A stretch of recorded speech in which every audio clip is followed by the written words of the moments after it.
What is up, everybody? Thank you for tuning in. It's the Matt Ramage Show. You know what I mean? We got Jimmy Christensen in the building. I mean, he's been ignoring my text for quite some time, but we got him back. But before we talk to Jimmy over here, let's give a shout out to the sponsors of the show. We're talking about Quick Trip and Nicolay Law, and right now, Quick Trip's got some deals going on. They got what do they got? They got 2 for $3.33. Their Urge chips and popcorn. The Urge chips are all the rave. You know what I mean? As the kids say. So go out and get yourself some chips over there. Shout out to Quick Trip, being a great sponsor. And also Nicolay Law. If you are injured and you need help talking to a lawyer, get the best lawyer in the Midwest. You know what I mean? Check out Nicolay Law, nicolaylaw.com. And they're going to hook you up. You know what I mean? And hopefully you don't need them, though. But chances are you're going to, because you're probably an idiot. You know, I'm just kidding. What's up, Jimmy? I just called my whole audience an idiot. Oh, that's fine. It's fitting for the guest. You have me on today, so we just have to insult people. Yeah, so how have you been? We haven't talked in a while. I mean, obviously we text. I just joke about that. But how has everything been? And you've been doing a lot of Pack-A-Day, a lot of Lombardi's Bar. You got a lot going on over here.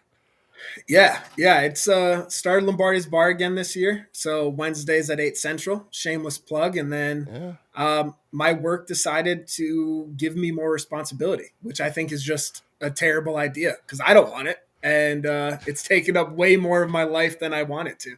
Stop it. Do they watch you like on the internet and think this is the guy? This is the guy. We'll find out today. Like, I'll just keep bad mouthing them. I'll find out if I get in trouble tomorrow. Yeah, I try not to never talk about my job. But here we go. Let's check out some comments over here. Kevin says, feels like last season Jimmy's back, but for how long? What's that mean? Oh. He's like, can he maintain? We got Jesse said, yes, Jimmy is back. Been a while. The Bears still suck. Absolutely, they do. We got Eric over here. Said, hi, Matt. The hell with Jimmy. I appreciate Eric. Go back. Go. You know what I mean? Dark Arts Poker. Let's freaking go. I'm so bullish on the Bears game. Packers by double digits. All right, we're going to do a couple more, then we're going to talk about this Thanksgiving game. We'll be brief about it because that was already last Thursday, whatnot. First, Vinny's picks the Vikings game, and now he books Jimmy. Fire Vinny, fire Joe Barry. Oh, come on. Come on. We did the live stream for that Vikings game. It was so horrible, and I blame Vinny for picking the game, even though he didn't. But I don't take the heat, you know what I mean? Appreciate you, Rick. No, you shouldn't. Everything rolls downhill, Jimmy. Everything rolls downhill. I'm the superstar. Just kidding. But so what are your thoughts, Jimmy? Let's talk about some Green Bay Packers right here. You know what I mean? So what are your thoughts on sweeping the Detroit Lions? And dude, I have to get that clip because at the end of that game, there's a broom over here. I picked it up and I started sweeping. Here we go, right here. Here it is. That's like got to be the best clip of any live stream of mine. As I was just sweeping over here. No, but what are your thoughts on the Green Bay Packers, like where they are, swept the Lions, and all the Lion fans? That's all they said since week 1, right? I can't wait for Thanksgiving, and they weren't talking about spending time with their family. You know what I mean? So, what are your thoughts on the whole thing, dude? That game, it was stressful because we knew going into it was going to be a tough game. Like the Lions, obviously we whooped them week 1. But they bounced back to the Lions of before, and they had the stinker against the Eagles where we can't really say much because our offense also did nothing against the Eagles. And then we finally get another head-to-head with them, and it was just a repeat of week 1. We were in control the whole time. Our defense stepped up when it needed to. Jordan Love was Toyota-thon Jordan Love. 4 touchdowns. Dontavian Wick showed up. Like, this was a game that, honestly, we've probably been begging for since – week 2 against the Commanders. I guess you could argue the Steelers game too, because in that second half we turned it on. But this past game was probably the first 4-quarter performance that we've seen since week 1 and 2, and it's at the right time because we have a tough schedule coming up with the terrible Bears twice, and we have the Broncos, the Ravens, the Vikings at the end of the season, which at this point the Vikings are the Vikings, but we have four tough games coming up. So it was great to see them all start clicking, and Micah Parsons just showed again why we gave that man $40+ million a year, because he wrecked that game against a really good left tackle. Yeah, dude, and like and the balls of LaFleur. I feel like that was like what the difference was in this game. Mister going for it on fourth down, Dan Campbell. They're not particularly good at it right now. I think it's like they were saying like during the game, because I just rewatched the game a little bit, kind of skimmed through it, and I think they were saying it's been like he's like 0-6 or whatever in fourth. That might not be right, but either way, the Packers got their fourth down conversions in that game. The Lions did not. I feel like that was like like what won the game is just and Matt LaFleur, like with the whole timeout situation, that was beautiful because he didn't get the timeout. He didn't No, get not the at all. timeout off. No. No. It's funny, like though at the press conference, it's like, hey, did you call timeout before that false start? And then he just got to give him a wink. I love that. As being I consider myself a professional troll. I don't consider myself a podcaster. I'm just basically on the internet, and that was awesome. And at first I was like, no, he got it off, and then I like watched it again. I was like, no, he definitely did not. But yeah, the Packers got one on that one. That was beautiful. That's one of the things. It drove me nuts with the Lions fans of like, yes, that would have frustrated me if that was the other way around. But then it just seems like they forget, like during the game, it evened out. There were a couple DPIs on Christian Watson that weren't called.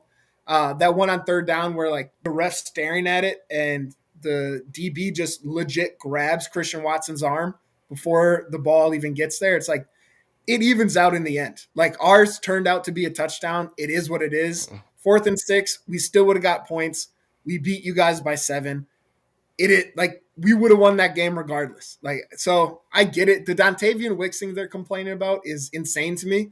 It's clearly a catch. He had the ball in his hand, 2 feet down. Keep complaining, I guess, but crying whatever. is a proper term. Yeah, sorry. Keep crying. We're a troll show over here. No, but like the whole thing with the ref thing is like, yeah, it all evened out. Micah Parsons is held like every single play. Every play. Yeah. Like there was some DPI that should have been called. I just think that if you're complaining about the refs the day after the game, you look like a whiner. You look like a next level just child, just crying. So even if you are right, just doing it makes you look like a child. You know, just makes everyone's laughing at you. Like we're all laughing at Lion fans because they're in shambles. They're crying like children. And like I don't do that. Even if I think a call is bad, like during my watch party, I will call it out and they complain about it maybe for several minutes, maybe for a few drives, who knows. But after the game's over, I never do on the internet. If you see me in person, I might. But I'm not going to on the internet because you look like there's no other way. You just look like a whiner. And like you say, like calls go both ways. They kind of balance each other out. The refs are horrible in the NFL. That's just what it is. But like calling that timeout, the ref probably was like, yeah, he called a timeout. How hard is it? How easy is it to like determine on the spot? Like, was it before that false start? Because that ref's job, you don't even know what he was. That he called a timeout to. Like that, it's almost impossible to figure out. Like, was it when it's that close without like going back and looking or whatever. And you obviously can't do that for a timeout call. So you know what I mean? Suck it up a little bit, bud. You know what I mean? You caught the L. You got the sweep. And that's the thing about Lion fans is like they're just so cocky and just so crazy about it when they're good, and like and they're the same way like when they lose, because like Packer fans, we implode, but Lions fans explode. Like we implode as fan base because we want everyone fired, we want everyone cut, and not me, but like just the fan base like as a whole, like the loud ones on social media. And the Lions fans, they go the other way and they explode, they put it out. It's all your fault, not our fault. We're good over here, and they just blame the refs. They blame every time that they have a loss. They have an excuse for it. Every loss of the whole season, you can go through them. I don't know what the Vikings excuse was because they had McCarthy, and I don't see how you can have an excuse for that. But I feel like there was probably one there. You know what I mean? I just didn't hear about it. because they didn't talk about it. But anyways, so let's check out. We're talking about Jordan Love, Toyotathon. Bring up the stats over here. Jordan Love is 18 to 30, 234 yards, 4 touchdowns, and I believe and 124.2 quarterback rating, or no, 94.9 quarterback rating. That other rating, I don't even know what that one is. But anyways, I think he was the first quarterback to throw 4 touchdowns on Thanksgiving since Brett Favre. I saw on the nice on the broadcast. I don't think Aaron Rodgers, if I'm correct, has ever thrown. Then you had Josh Jacobs, 17 carries, 83 yards, 4.9 average. Not bad, you know what I mean? I'm not going to go through all of it, but Wick, 6 catches, 94 yards, 2 touchdowns, you know what I mean? And that is 2 touchdowns, Detroit Lions fans. Both of those things, you know what I mean? Cry about it if you want. Christian Watson, 4 catches, 80 yards. He also had a touchdown. Christian Watson, I feel like he had only 4 catches for 80 yards, but it seems like it was a lot more than that. I don't know why. Watching that game, then the rest of them really doesn't matter. But you know what I mean? This is a professional show over here. Oh yeah, and on defense, Big Duffy. You've been seeing him a lot. 12 total tackles. Over here, 2.5 sacks from Micah Parsons, and he has the sacks. I feel like Micah Parsons has the sacks and big moments. Like he doesn't get sacks as a garbage, whatever. Not that any sack is a garbage sack, but you know what I mean. But it seems like in big moments he really shows up. He blows up offensive linemen. Micah Parsons. Anyone talking about like he wasn't worth the money is you're just yapping. You're just. He absolutely was, but yeah. So Edgerrin Cooper, 8 tackles, 2 solo. Yeah, you know what I mean. Wyatt, he got hurt, dude. Yeah, that was a bad one. You saw his ankle snap. That's all the numbers we need there, Vinny. But yeah. So Wyatt, let's talk about that because we're gonna bounce forward. You know, I'm not gonna dwell on the Lions game, but Wyatt, like how huge is Wyatt, and how do they kind of fill that gap because they've had to do it before. Yeah, it's a tough one. Like Wyatt in the run game is solid. It's not his best area, but that's what you have Kobe Wood in there for. But Wyatt is by far our best pass rusher on the interior. So getting rid of him having to miss the rest of the year definitely is a big blow because now you're relying on Carl Brooks, who's hurt. Lucas Van Ness can kind of move in. We've seen that before, them putting 3 edge rushers on the field, moving one of them inside. They've done that with Rashawn. Michael Parsons will stand up in the middle sometimes. Kingsley Anabare even in the middle, just giving an extra pass rusher, but not having Wyatt there's a big thing because now it's Brinson has to step up, a rookie. Stackhouse has to step up, who's a rookie. I mean, he kind of fills more of that Kobe Wooden spot of that big body in the middle. So on passing downs, you're definitely going to feel his absence. On the rushing, on run plays, it should be easier to fill, but in a game where you're going against Caleb Williams, who is hard to get down, but you can see makes mistakes even when he's not pressured, but a lot more when he is pressured. It's a bummer to miss Wyatt. So like he's definitely going to be missed this season, but I think they have the pieces there. They can get creative. If anything, Jeff Hafley, easy for you to say. Yeah, nailed it.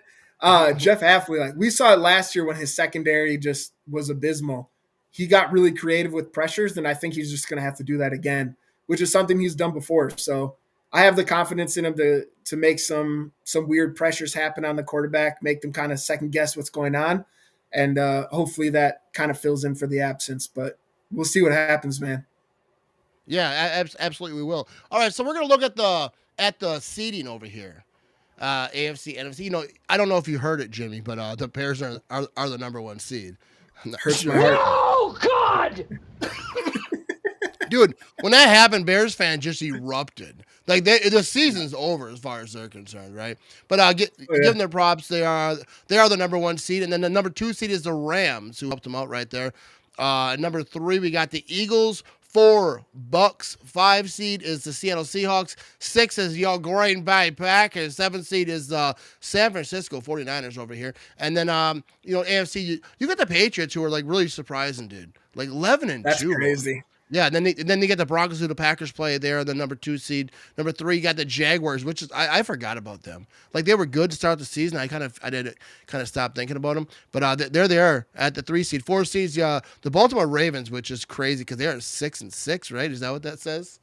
Oh my goodness. Yep. Yeah, they've been struggling. And then the 5th seed is the Chargers. 6, the Colts, who were top spot at one time, and then the Bills over at the 7th seed. So these seedings are interesting. But first of all, let's talk about the Bears situation. We could take that off now. All right, but so let's talk about the Bears because I said this. I said the Bears being the number 1 seed is the perfect situation for the Green Bay Packers, and Bears fans kind of erupted, but and they got mad at me. But it's true, and it's true that it's a perfect situation for the Bears as well because these two teams play each other twice in 3 weeks.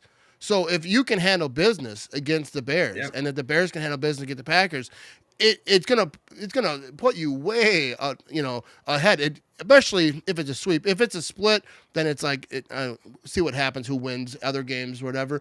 But if you could beat the Bears twice, you first of all you give them 2 losses, obviously give yourself 2 wins, and you gotta distance yourself, and you're gonna leapfrog. But you got to keep winning. Yeah. Keep winning. But yeah, I mean, isn't that true? Like for both these teams, I don't know why they were all upset about it. I mean, I didn't give the Bears version. I just, I mean, because screw them, they can figure it out on their own. No, I'm with you. It is the Packers hold destiny in their hands right now. You sweep the Bears, and it really comes down to these NFC North matchups. You sweep the Bears, you beat the Vikings, you are the NFC North champions. Obviously, you want to still beat the Broncos and the Ravens, but those games just aren't as important as those 3 division matchups.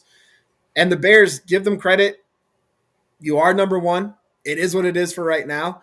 A lot of the wins until this point, like they went into this Eagle game with a negative point differential. Yeah. And they beat the Eagles. We didn't do it. Kudos to you guys. You also got them to a time where they're kind of imploding. Yeah, they're not doing well. They're not doing well. And the strangest part to me was they whooped them on the ground. Like both running backs had over 100 yards and a touchdown. Caleb Williams did not have a good game. So it's like the Bears, they pull out wins. I cannot take that away from them. Yeah. But they do not look good enough to me to where I'm like, oh, yeah, no, I'm really worried about them right now. Yeah. I think it will be a good game, but it's not one where I'm looking like, oh, yeah, number 1 seed, clearly the better team. Like, no, we should be able to handle business and win that game because roster to roster, not as talented. Play caller to play caller after last week as well with Matt LaFleur, not as talented. Preach it, Jimmy. Don't stop there now. we go. No, that threw me off. I was like, what the heck is going on? Then I realized it was the choir. I wanted to listen. No, that's your time to preach. No, what you're saying is absolutely true. Caleb Williams, like quarterback rating is like 59 or 58, or I forget what it was. Yeah. Or I think it was completion percentage. But like, the Bears are good. You give them props. They are the number 1 seed. They won those games. But besides the Eagles game, none of them were all that impressive. I feel like Don Rickles. You talk about, remember like one of his bitches, like I saw all of your movies, none of them very impressive. But the Bears, like they don't really have like impressive wins, and then they can say the same thing about the Packers and whatever. We about to find out. You know what I mean? Because like both sides are saying all the same stuff. That's why I'm already bored from Bears fans because everyone's saying the same things. Oh yeah, Bears still suck, and we do this thing. They're talking about. I think it's funny because they're like, oh, just make Jordan Love throw, and then you'll beat the Packers. It's like, dude, first of all, that's just clickbait. You're just trying to get people fired up and successful, my friend, because that irritated me. But I just think that both sides are saying the same stuff. We're gonna find out, dude. Who's gonna show up, Jimmy? Who's gonna show up? Lambeau Field, 3:30 p.m. Central Time. Who's gonna punch the other one in the face and let the whole fan bases know that nothing changed? Your Green Bay Packers are here. And they're gonna win. You know what I mean? All right, we got enough of that. But so let's bring up the Packers are actually favoring this game. I don't know. We're going off the rails right here. You know what I mean? It's been a long day. Could we bring up Travis's comment on the play calling for Johnson is as good as it gets? All right, so let me find this one. I see some Travis comments right here. Is this the one? Yes, sir. Listen, I'm not saying LaFleur is better than Johnson at play calling. What I'm saying is there's not as much of a drop-off. Like Ben Johnson is an incredible play caller. Matt LaFleur also is a really good play caller.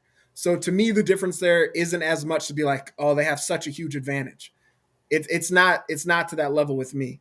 Personally, I think LaFleur, we've seen it in games. He's gotten too conservative, but we also seen them in games like the Lions one where it's pedal to the metal at that point. And he's being aggressive. And I think this is one of the games where it's going to be kind of old school LaFleur, which we've gotten glimpses of this season. But coming off this Lions game, going against the Bears, huge matchup. And then also you have Ben Johnson, who made some dumb comments in the offseason about how he enjoys beating Matt LaFleur twice a year. So I think LaFleur is going to pull out the stop. So I'm with you. I would give the nod to Ben Johnson, but the drop-off isn't as huge to me to think it's a giant advantage. Jimmy, I'm sitting in the background, and I got goosebumps from what you just said. That was amazing, my friend. That was well educated. That was really Vinny, good. Vinny, look at this. Like the great Don Rickles once said, "You have no lines." I'll shut up now, but that was a great. I got to give Jimmy props. That was a great response, dude. Because he sits here and listens to me all the time, and he's like, "Oh, he kind of forgot what it sounds like when someone actually knows what the hell they're talking about." I'm happy Vinny's keep him around all the time. But here, Matt, because it works good with what you had me save for the season, which was this. I think our practice habits are yet to reflect the championship caliber team. Yeah. Remember that? No, yeah. But yeah, I mean, people dog on LaFleur for his play calling. So, why do you think he was conservative in certain games? Do you think it's because he didn't trust the offensive line? He wasn't trusting all the pieces? Or what do you think the reason is? Because, if he calls the game like he did against the Lions, which I like what he said after that game was, if we're going to lose, go down swinging. Win or lose, kind of go down swinging. So why do you think he kind of gets a little bit conservative once in a while? No, that's a really good question. You know what I mean? Professional podcaster there, bud. I would say it's a couple reasons. I do think there was a part of, and people are going to disagree, but I think Ed Policy's comments before the season where he said, pretty much after the season, it's going to be deciding we extend LaFleur or we fire LaFleur. And I think that maybe had some influence on him to think I'm going to go conservative and just win the game. As long as I win the game, it doesn't matter what happens. Yeah. I think if we can call it like this, we can win. And I think he was a little more conservative at times. And then I also think he just waits for those moments against teams that are a real threat. Because we've seen it with the Browns game, even the Cardinals game at time, we snuck that win out. It just seems like teams that he knows are inferior to us, he's more willing to call that just don't lose this game kind of mentality. But when you go against the Lions, who are a good team, he was like, no, I gotta go. And I think there's just some animosity. I think that plays a part in it. He hates the Lions. They've had his number the last couple seasons. He was like, no, we're winning this one. And I think he's going to have that same mentality against Ben Johnson this week. I don't like a lot of the conservative stuff, but you also have to give credit to the offensive line. Even though they've played not the best football, they've improved the last couple weeks. Aaron Banks has stepped up. That move to Anthony Belton at right guard has opened up a little bit more in the run game. We saw Josh Jacobs at one point was 10 carries for 60 yards. So he was averaging 6 yards a carry until later in the end of the game. So I think it's a lot of things. I think a lot of it falls on. I don't think Ed Policy's comments plays that big of a role, but it has to be in the back of your mind. I know someone told me at work, hey, if you don't perform this year, you're fired. I'd be stressing the whole time. So. I'd be looking for a different job because I ain't gonna lie to you, Jimmy, I'm not real good at mine. You know what I mean? It's the best it's gonna get. That's a good question. I really don't know. All right, so let's look at this. We got the Packers favored by 6.5. What's that about? Because you look at the media and everyone, but 6.5. So let's check these numbers real quick so I can get done looking at this graphic. Jordan Love. What was that? 2,794 yards. I think Caleb Williams, 2,722. Can the Chicago Bears have their first 4,000-yard passer this season? I say no. I say no. Josh Jacobs is 731 yards. Swift, 774. Dunzy, I can't say this dude's name. You know what I mean? Respect. What was that? 661. Romeo Doubs, 542. I think Romeo Doubs is the only wide receiver for the Packers that hasn't missed a game. I think I'm right on that. We got Micah Parsons, 12.5 sacks. This guy over there, who cares about this guy? Then Edgerrin Cooper, 86, and screw that guy as well. So we got the injury report right here. You know what I mean? Do we see anyone we care about over on the Bears? Who cares about them? Quay Walker, though, isn't he expected to play in this game? You know, Jim, you're on a real podcast. He was questionable last week. I would expect him back. Carl Brooks Lucas Van Ness, no. Carl Brooks, I would lean towards yes. And then Golden again is a question mark. Jaden Reed's a question mark. I don't really know on those two. I'm hoping we did release a wide receiver today, Will Shepard, and hopefully he's going back on the practice squad. But we released a wide receiver, so we should get one of those two backs. I don't know which back. I don't know which one. And then Nate Hobbs. Granted, he hasn't played the best this year, but he will provide some cornerback depth. So I would think he's back because he was another questionable last week, and now it's 10 days of rest. I would assume the questionables from last week would be back today. We saw not that today, but you know what I Lloyd. mean. We saw that Lloyd was in practice. Any talks about him this weekend, or are they going to wait on him a bit?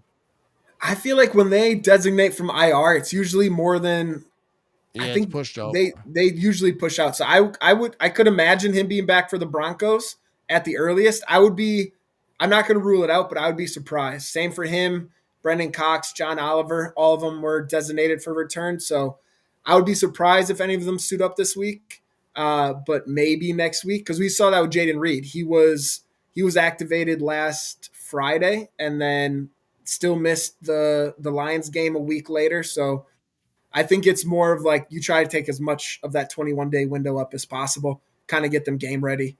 We'll see. Oh yeah, for sure. Yeah, I don't expect to see him. Do you think what's popping with Jaden Reed over here? I think he's back. If I had to guess, I think he's back. He's gonna be 2 weeks. Like 2 weeks in from it. He obviously had that shoulder injury, the collarbone, I think it was, his toe injury. So he should be back, and he will provide because the biggest thing this offense misses now that Tucker Kraft's out. I shouldn't say the biggest. They miss a lot without Tucker Kraft, but yeah. If you look, the Packers are bottom of the league in yard after catch, and Reed provides that for the team. Someone that's kind of shifty in the slot. Our receivers are really good at getting to their spot, catching the ball, and going down pretty quickly after they catch the ball. Jaden Reed's the big one that can kind of provide that little spark to that. So he would be a big addition, and I would say I'm more than 50% confident that he'll be at this game. All right, so we're gonna see. Yeah, I kind of think so too. So we're gonna treat you like our own Adam Schefter over here. What about Van That's Ness? a terrible idea. What about Van Ness? Because like everyone's talking about, obviously he's not playing over here, but like what's going on? Like what do you think? What are you hearing? I mean, you're friends with Andy Herman. You got to know stuff. You talk to him. You know, you're on the Pack a Day podcast. What do you? I would wish I wish I knew stuff. There was a quote that came out of where. I think it came out today or yesterday. He was saying like the last game that he played, I think it might have been the Vikings game maybe. He was saying it wasn't a setback. His ankle's just not as good as he thought it was. Now he's back to the rehabbing and hopefully will kind of turn the corner soon. I would be very surprised if he plays this week. I don't know how severe that ankle is or that foot is. And I don't even think the Packers were too because they didn't even put him on IR and he's missed more than 4 weeks at this point. So I think for them too, it was kind of up in the air to see how that injury heals. I would assume by the end of the season he'll be back. I just think it's going to be a little bit later than Packer fans hope for. I would say maybe that second Bears game or the Ravens game after that is kind of where we can hope to get him back. But I would say by the time we get to the playoffs, he'll be able to contribute some way to the team. Jimmy, real quick, I'm sorry. There was a signing today, a surprise signing by the Packers. They signed a running back today from Chicago. And I just wanted to get your thoughts on this real quick. Al Bundy, they signed. What are your thoughts on this one? I think that's just some craftsmanship from Goody. Bring in someone, even if it's just to get Ben Johnson thinking. Just get someone in there that can kind of tell them some of the game plan or things they've been practicing. Is what I would think. Yeah, I can't imagine he plays. I heard this guy's a touchdown machine, though. You know, I think he once scored 4 touchdowns in a game. I think, if I'm correct. Okay, that is interesting. I do not watch. Have you never watched Married with Children? It took me a second to see the picture on the screen. I was not paying attention to that. I was looking at you, and then I looked over. I was like, "Oh, damn it, Jimmy, you have to work. Jimmy, you have to work with us on this. Jimmy, come on. No, Vinny That's was on me. excited about this joke. Dude, Vinny was excited about this joke. Dude, I zoned out. I literally looked at you. And then also I looked over and was like, oh, crap. Anyways, yes, he's going to come in and he's going to have 5 touchdowns, I would say. But he's gonna Jimmy, thanks for taking that very seriously and answering it very seriously. Yeah, 4 that was great. touchdowns from Polk. Hi, Jimmy. All right. That was a well thought out joke. Didn't land. Dude, Anyway, so let's talk. I'm so embarrassed. I didn't even see that damn picture come up. You should be. You're just going with it like, oh, okay. I didn't hear about that one. I didn't. I was like, oh, yeah, thought I was locked in. Thought I was locked in the Packers news over here. All right, time to log off. I'll see you guys later. Yeah, for real. Dude, so let's talk about this Chicago Bear game. You know what I mean? So actually, so what are your thoughts? Okay, first of all, I'm not going to ask you what are the keys to beating the Bears, because here everyone knows. Stop the run. Make Caleb Williams throw. He's like got 55% completion percentage. Make him throw. Bad things are happening. And they're really good, turns out, at running the football. Against the Eagles, what they did against the Eagles, super impressive. Swift is on my fantasy team. I won by like 2 points. I don't even care. I'd rather lost than see that. You know what I mean? But well, people who say that Micah Parsons doesn't stop the run, we've seen Micah Parsons in running situations, get some tackles. But this Packers defense can stop the run. Are you at all concerned about stopping this Bears offense? Which is a wild question to ask. You know what I mean? I feel like even asking it doesn't seem normal, but they are. You know, what are you gonna do? Screw them. But anyways, answer the question. True. I would say talent-wise, like Ben Johnson's scheme makes them better than they are talent-wise. They have a better offensive line than they did last year, but I even kudos to him in the Lions. He was able to scheme up a good run game. He's been able to do that in the last couple weeks in Chicago. But also, I don't know. There's a difference too in the Eagles. They haven't played Ben Johnson like we have. We've seen him twice a year the last few seasons in Detroit. Whether it's gone great or we wish we did better, we've seen what he's done. I think we have a little bit of advantage there compared to the other teams that they've played against. And if you look at their division games as well, like they lost to the Vikings, they've lost to the Lions. Teams that are familiar with what Ben Johnson does has been a little bit better than outside of the NFC North. So I think at some point they're going to get theirs. It's just the nature of facing Ben Johnson. He's going to scheme up something that's going to get you. But the same thing's true for the Packers. We're going to scheme up something that Dennis Allen on the defense isn't expecting. So I'm not extremely worried. I'm more worried about a team with a top running back. Like if we would play the Colts, or even when we played Saquon Barkley, even though he's not as good this year, like the teams with the top back. Because at the end of the day, DeAndre Swift and the new guy with an M, I can't say his name, Menangagwe, whatever the heck it is. Like, we can't be worried about remembering names all the time. Yeah, don't even bother. Like they're solid, but it's more of a schematic thing. And Jeff Hafley, man, like he's done well all the time. And for us to hold Gibbs to what we've held him to the last 2 times we played him, I think we can hold any running back. Exactly. We held him to under 100 yards when the week before he had like 240 yards on offense. So if we can hold him to something, I think we can hold any running back in the league to mediocre numbers. So what do you think about these comments Ben Johnson made before the season? He's like, I enjoy beating Matt LaFleur twice a year. And then you kind of thought like, hey, they must be friends, kind of like some, BS back and forth. And then Matt LaFleur's like, yeah, I don't know this guy, but whatever. So do you think that fires up Matt LaFleur and this team, or do you think they don't even think about that type of stuff? And they're just like, but like, do you think that because the team is like, hey, they kind of took a shot at our coach, kind of like Will Smith, not his wife, but like, keep my name out your mouth. Yeah. Well, I definitely feel like the Bears, when they hire someone new, it's encouraged to mention the Packers in some way. So he's probably up at night talking to his wife, like, hey, what's a good rip I could do? And she's like, just mention the coach. And he's like, all right, I'll write that down. He chat GBT'd it for sure. He was just like, hey, chat GBT, what can I say? It's like, I forgot who I said it to, but I compared it to like a girl brings a boyfriend to meet the family for the first time. And while they're there, they're just talking about like a different woman that they knew in the past. Like that is what that is to me. It's like you are Yeah. meeting this team and this press corps for the first time, and you're taking time to talk about another coach in the division. It's like Yeah. That you you hope to probably be could be like. well suited to talk about other things. Yeah. I think they'll never admit it, but yes, that pisses Matt LaFleur off. The team's going to be a little more motivated to kind of shut him up 100%. And it's such weird things because to your point, you nailed it on the head. It's not like they're boys. They're not Sean McVay, Kyle Shanahan, Mike McDaniels. It's just some scrub that was in Detroit for a few years. Yeah. And granted, he did well, but it's like, dude, you're not friends with us. Like, what are you doing? My friends can make fun of me. You can't. I don't know you. Yeah. Like, So, who are you? we'll see Why what are you happens. saying my name? Yeah. You didn't even coach a game yet, like as the head coach.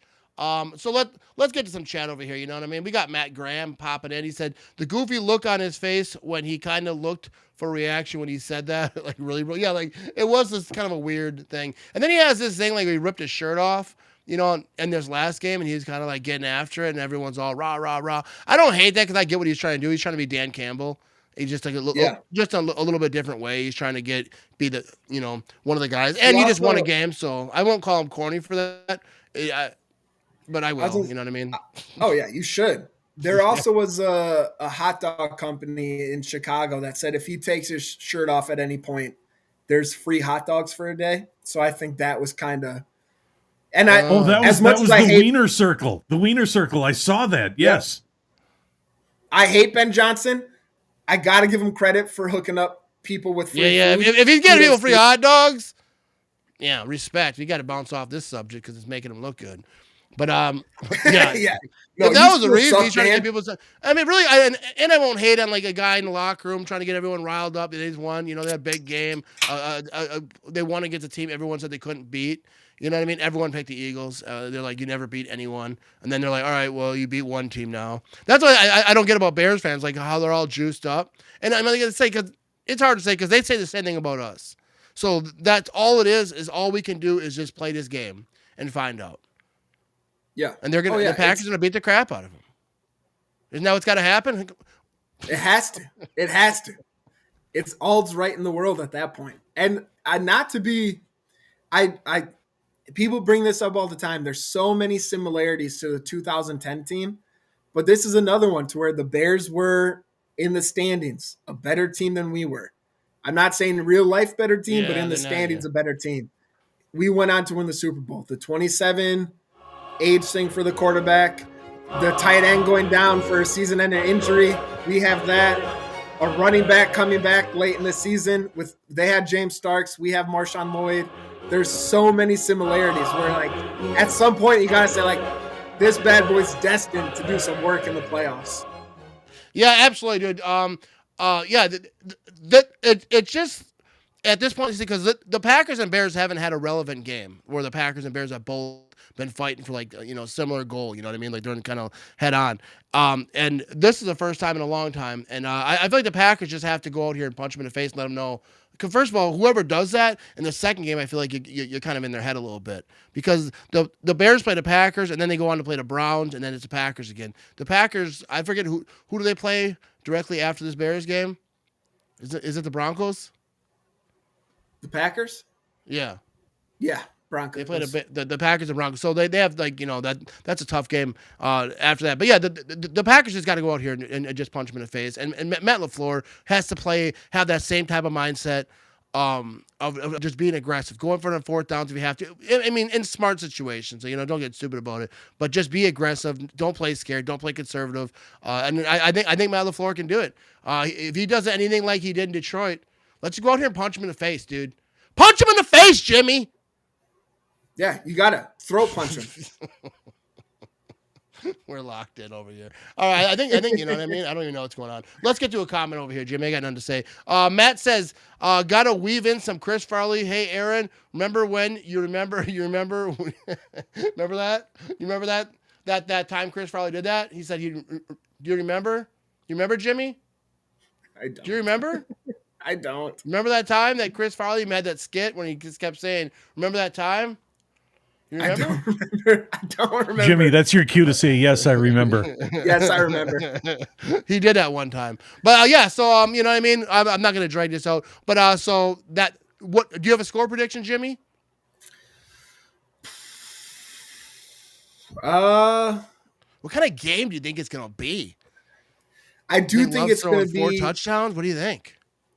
I'm going to be at this game, so I've been monitoring the weather very closely to know what I Very need to cold pack. game. Very cold game. I think it's going to be a dog. I do think it's going to be a dog fight. Even last year when they weren't that good, it was a dog fight. I got to give the Packers their magic number. I will give them 27. And then I'll say 27-21. 27-21. Kevin says 27-13. Yeah, I think 27-21 is pretty good. I think I'll say 31-21. I'll say 31-21. Right. I don't know. Do you think Caleb Williams is going to do anything against his defense? You know, he's got he's got under 60% completion percentage. I don't know if I mentioned on this show before, but he's not particularly getting crazy with it. The running game, probably their defense, you know what I mean? But do you think the Packers defense is going to shut them down? I think they're going to do well against him. I think the toughest part that teams have faced, and LaFleur even mentioned it, is like Caleb Williams, he does not complete a lot of passes. It is very low. There was a stat, I think Ross Uglum tweeted it out, like Jordan Love could take a snap and spike it for 40 straight snaps and still have a better completion percentage than Caleb Williams. Like his is that low, where you can waste away 40. Yeah, it's insane. That's a hilarious stat right there. I did see that too. I think I so like Facebook. He can do that, and then, but you look at Caleb Williams, he's very good at evading sacks. Like even when you have him wrapped up, somehow he gets out of them. It's like a weird voodoo magic he has right now. And then a lot of the times, I don't want to say a lot, some of the times he completes a throw he shouldn't. So he's going to have a couple of those this game.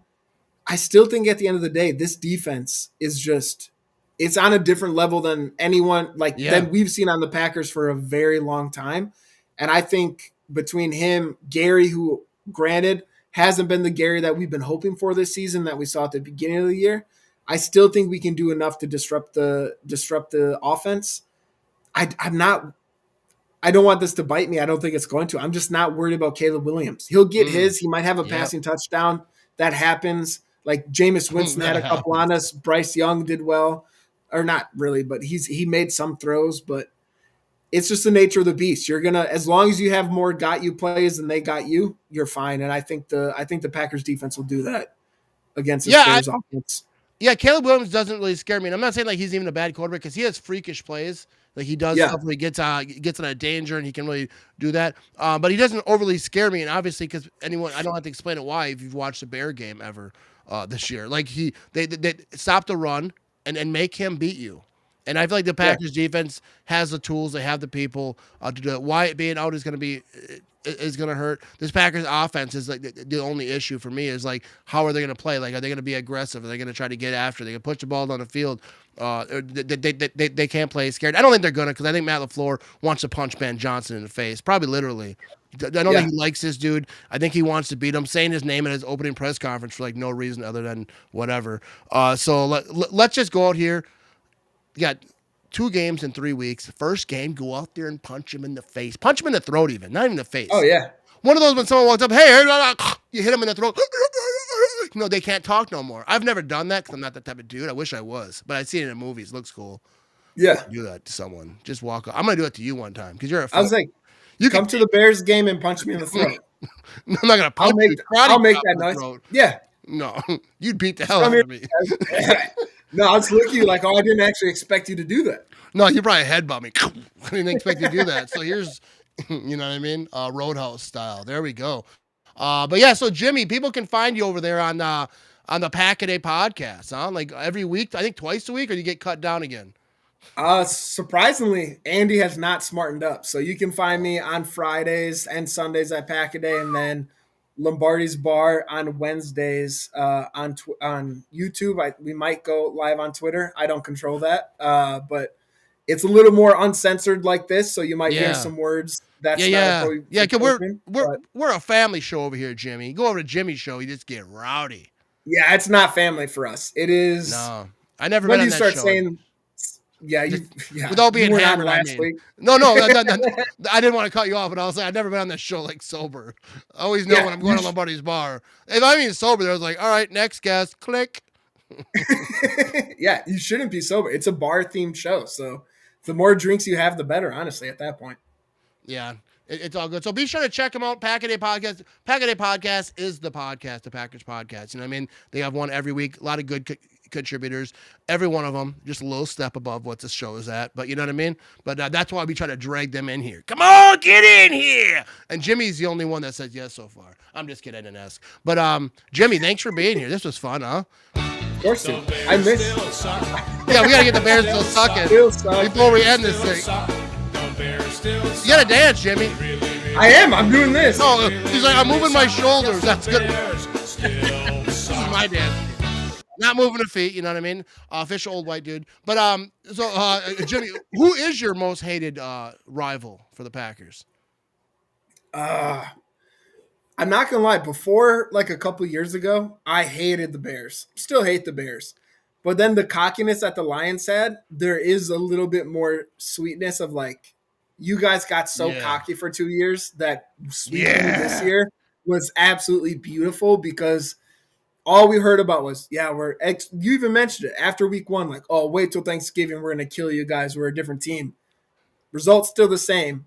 We whooped you. Yeah. And then now for the Bears, I see them moving towards that Lions phase of like, we're so good. We're so good. So I think the Bears are going to creep up into number 1. But this season, by far, my like on the dartboard, ready to throw darts at it was the Lions. But Bears were a very close second, just because it doesn't matter what year it is. Like the Bears are absolutely unbearable, and they just had the Vikings, who to me are like they had decent teams, but there are always kind of like that like stepchild he didn't really like, where it's like, yeah, whatever, we're playing you. I hope we win. I don't like you guys, but I don't think about you. Bears and Lions, the last couple of years, I think about them and I hate them. Yeah, Viking fans are in witness protection. You can't find them. You know what I mean? They're gone right now. They're wherever Henry Hill went. You know what I mean? But but yeah, the Bears have always been my most hated because like just growing up, my family hated Bears, and my neighbor, that's a friend, is a Bears fan, like the whole thing. And Lion fans are like annoying because they cried for a while, but now they kind of like disappeared. I mean, they're not done by any means. They're 7-5, and then they keep telling me we're still going to make the playoffs. All right, I'm not worried. We swept you. Have a good time trying. You know what I mean? Yep. But it's always the Bears. And I feel like the Bears fans are like kind of my favorite as well because you can go back and forth with the Bears fans. You're talking about football. It doesn't get crazy. I feel like Viking fans and Lion fans, they get all weird about it. Like they try to like go off football. The other thing, like if you're talking to me about football and we're going back and forth like Lion fans do, and then I'm like, oh yeah, well you're blind and your eyes are weird and you're fat and this and that. I'm like, all right, well then I know I won. You ran out of stuff to say, and all that's true, but that's a whole other subject. You know what I mean? I'm not saying you're wrong, but I'm just saying is like when you start going at that, then you know because like, all the with Lion fans, it's all about the refs. The Chiefs, when they lost to the Chiefs, there's a refs. The Packers, there's a refs. Week 1, when they weren't ready. I don't know. They called ghouls. They called timeout. Let's start the week, the season week 2. But I did. Lion fans in that way are annoying, but the Bears fans are always going to be the ones. Plus, I like them more. I like trolling Bears fans because they're not. I have actually been on Bears podcasts. I probably won't do it again, but it was and there's more history to it to where the back and forth. They've won something. The Lions have never even been to a Super Bowl. Yeah, like you're giving dating advice, kind of, and that's like someone giving dating advice, but they got no girlfriend. You know what I mean? Like, don't tell me. I'm not looking for dating advice, by the way. I'm married. I'm just saying that was a bad analogy. Let's keep it moving. Dude, it drives me nuts too. Is like there's no more. At least this may just be a me thing, but like if we lose, it's like okay, yeah, you guys beat us. You were better this time. There's none of that with Lions fans, and you're hitting on that. Like it's just excuse after excuse after excuse. Where it's like, dude, at some point to say we're better than you this year. You were better than us last year. You beat us twice. You were 14-3. You were better than us. This year, we're better than you. It is what it is. Like, just, you got to admit it. And just take the L, put it in your pocket. Yeah, like, oh, it's the Super Bowl for you guys. It's not the Super Bowl. it was a very great win. And it was more important than the other games. It was like a playoff game. I'll give it that. I'll gladly give it to where I treated it like a playoff game where like it's win or go home against this team. It's nowhere near a Super Bowl with this team. But like you said, they don't understand it. Dude, they don't. That dude on Twitter named Stick or whatever, Stick Radio. He must be like a radio guy. And he was saying to dude like, yeah, we get it. It was like your Super Bowl. First of all, Lion fans, you don't know what a Super Bowl is. You don't know how to celebrate one. So how are you telling us we're celebrating that Lions win like we're celebrating a Super Bowl win? Because you never celebrated one. The only time a Lions fan has ever seen a Super Bowl parade is on ESPN, and they weren't very happy about it because it wasn't their team. You know what I mean? So, like, don't tell me about this was your Super Bowl. Like, no, our Super Bowl is Super Bowls. Aaron Rodgers has got one. Favre's got one. Bart Starr's got a couple. You know what I mean? So, Barry Sanders doesn't have one. Best running back ever. You know what I mean? All right, that's enough of that. Let's not get all crazy with it. But so those are my thoughts. Lion fans, why? I feel like they're like that's gonna carry with them. Like they used to have bags in their heads. They took the bags out of their heads, and that's why they had the bags in their heads the whole time because they were crying. So maybe they should put those things back on. You know what I mean? Because you're looking like a crybaby right now. Anyways, check out Jimmy Christensen on Pack a Day Podcast and the Lombardi's Bar. You can find that on YouTube. Is that Game on Wisconsin, right? Now it's just Lombardi's Bar. Oh, now it's Lombardi's Bar. The hell with them then. I'm just kidding. He said, piss off, Game On. We're over. We're taking over. No, so Lombardi's Bar Podcast on YouTube. A must subscribe. All right? Because it's probably the best podcast you'll ever listen to. Is that audio? I hope someone's uploading it to audio. I haven't done it, but if we have not this year, we will next year for sure. Yeah, maybe get on that. It's a big part of being a podcast.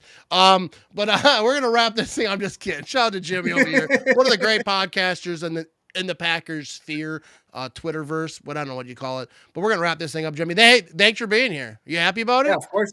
Are you regretting? I miss this, dude. I miss this. This is one of the funnest shows I go on. So yes, I absolutely. Yeah, because there's no preparation. It's just talking football, and then I just show up and it's fun.